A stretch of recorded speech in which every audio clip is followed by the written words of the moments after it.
Kumusta mga kabasketball? Nag-champion na nga ang Boston Celtics. Pag-uusapan natin ngayon tatlong bagay na pinatunayan nitong bagong NBA champions pagkatapos silang iligpit ang Dallas Mavericks. Mga kabasketball, sa 4-1 gentleman's sweep na naman ang naganap dito sa playoffs. Ito unang bagay na kanilang pinatunayan mga kabasketball na sila talaga ang pinakamalakas na koponan ngayong season na ito. Ba't natin nasabi yan? Regular season, sila ang pinaka magandang record, sila ang number 1 teams, hindi lang sa East, sila ang number 1 team sa buong NBA at walang nakalapit dyan mga kabasketball. May mga nagtatangka, pero tuloy-tuloy ang kanilang domination all throughout the regular season. Walang nakakuha ng number 1 spot other than sa kanila. Hindi naagaw ng kahit na sino. Para sa mga mahilig tumalpak dyan at tambay ng mga sportsbook at game apps, pasok na sa Arena Plus. Bukod sa sportsbook at games, pwede mo pa mapanood ng live ang NBA, PBA at iba pang sports. Mag-register na. Scan lang ang QR code na ito. Isang bagay pa na kanilang napatunayan dito sa kanilang championship na ito. Mga kabasketball, marami nagsasabi na sila ang champion team na napaka-easy ng path daw to the NBA Finals.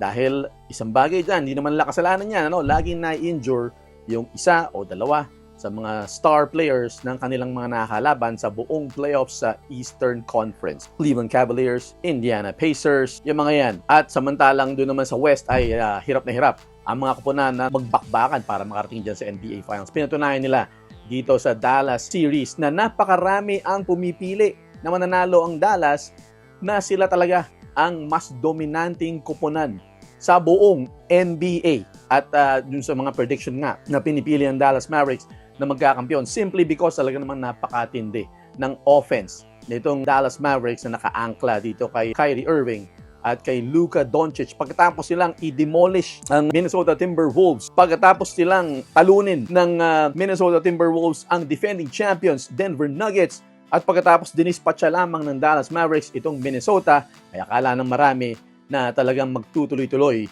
ang dynamic duo ni Kyrie Irving at ni Luka Doncic sa pagdomina sa NBA Finals. Pero hindi naganap. Hindi nagkaroon ng pangalawang championship itong si Kyrie Irving, bagkus napunta ang corona sa Boston Celtics na napakatagal na nilang inaasam-asam. Deserving itong Boston Celtics for the simple reason na ang tagal na nilang kumakatok. Pandemic year pa, 2020, and then nakalaban nila ang Golden State Warriors. Nandyan sila lagi, consistently. Ito na talaga, nakatagos na sila.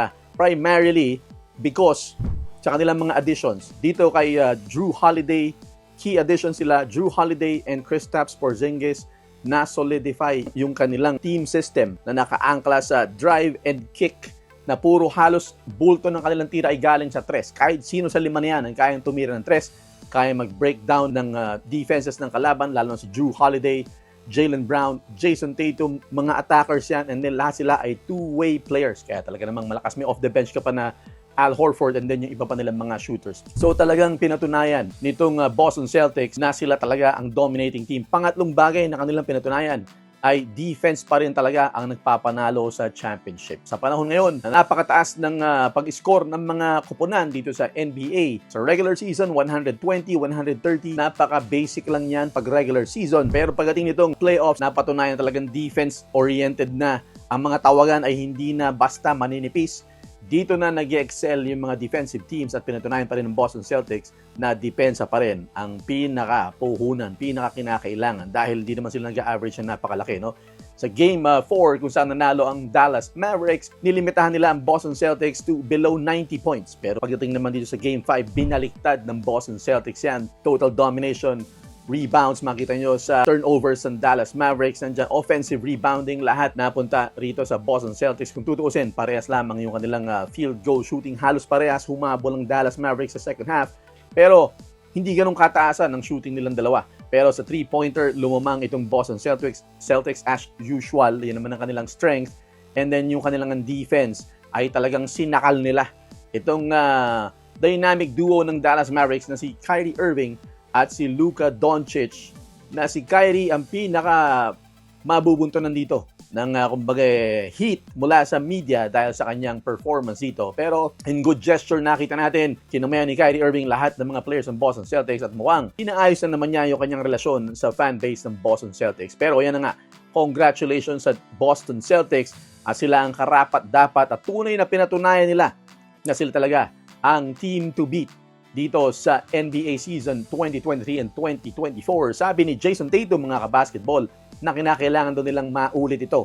Ibig sabihin yung kanilang pagpasok sa NBA Finals para mapatunayan nila na hindi daw talaga tsamba o hindi talaga easy path dahil sa media nga ay binubugbog sila nung narrative na yon na kumbaga naswertehan lang nila. Pero ang injury, lagi natin sinasabi, ay kasama yan sa larong basketball at kumbaga yan ay battle of the fittest. May injury ka, may pipila-pilang tod sa inyong kupunan, ay talagang mahihirapan kayong magkampiyon. Pero yun na nga, anong masasabi niyo dyan mga basketball? Shoutout sa mga fans ng Boston Celtics dyan. Congratulations sa inyo at congratulations din sa lahat ng Dallas Mavericks fans. Good fight ang nangyayari nito. Parehong teams, well-deserving. Champion ng West, champion ng East. Wala ka talagang tulak kabigin dyan. Susunod na pag-uusapan na natin, Olympics mga kabasketball. Pero bago yung mga yan, no? Pag-usapan muna sa comment section lahat ng mga fans ng Boston Celtics dyan. Anong masasabi nyo sa inyong kampyonato? Congratulations! Peace! Sa mga mahilig tumalpak dyan, pasok na sa Arena Plus. Lahat ng paborito mong sports nandito sa Arena Plus. Para mag-register, iscan lang ang QR code. At may bonus na 850 pesos para sa first-time users. Pwede mong ilaro sa sports o iba't ibang klaseng games sa loob ng Arena Plus. At ang maganda dyan ay pwede kang makapanood ng paborito mong sports kasama ang NBA at PBA sa loob ng app basta meron ka lang account. Kaya pasok na sa Arena Plus, iscan lang ang QR code.